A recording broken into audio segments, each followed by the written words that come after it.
औज़ुबिल्लाहि मिनश्शैतानिर्रजीम बिस्मिल्लाहिर्रहमानिर्रहीम।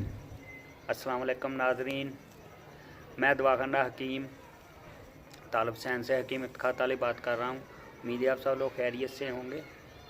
अच्छा, आज का हमारा टॉपिक है इमसाक, वक्ती टाइमिंग की नशे आवर अद्वियात, वियाग्रा वगैरह का इस्तेमाल और उसके नुकसानात। आज मैं आपको इसके नुकसानात वगैरह बताऊंगा कि वियाग्रा वक्ती टाइमिंग वाले कैप्सूल या गोलियां कितना नुकसान पहुंचाती हैं आपको। वीडियो शुरू करने से पहले काइंडली आप मेरा पेज लाइक कर लें ताकि आपको मज़ीद अच्छी ऐसी वीडियो वक्त पर मिलती रहें।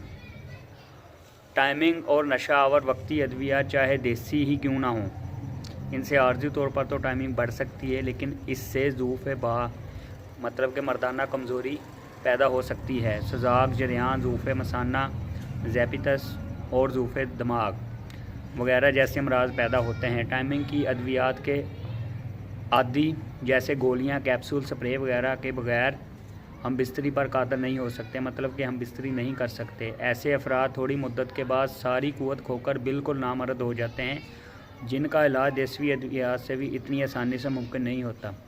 बेहतर है कि कुदरती तौर पर जो अल्लाह ताला ने दी हुई टाइमिंग है उसी पे गुजारा करें, उसी पे सब्र शुक्र अदा करें। अगर आपको ऐसा कोई मसला मसाइल है तो आप दिए गए नंबर पर रब्ता करके अपने मसाइल हल करवा सकते हैं। उम्मीद है आपको मेरी ये वीडियो पसंद आई होगी। अल्लाह ताला आपको सेहत और तंदुरुस्ती दे, दुआ में याद रखिएगा। ओके, अल्लाह हाफिज़।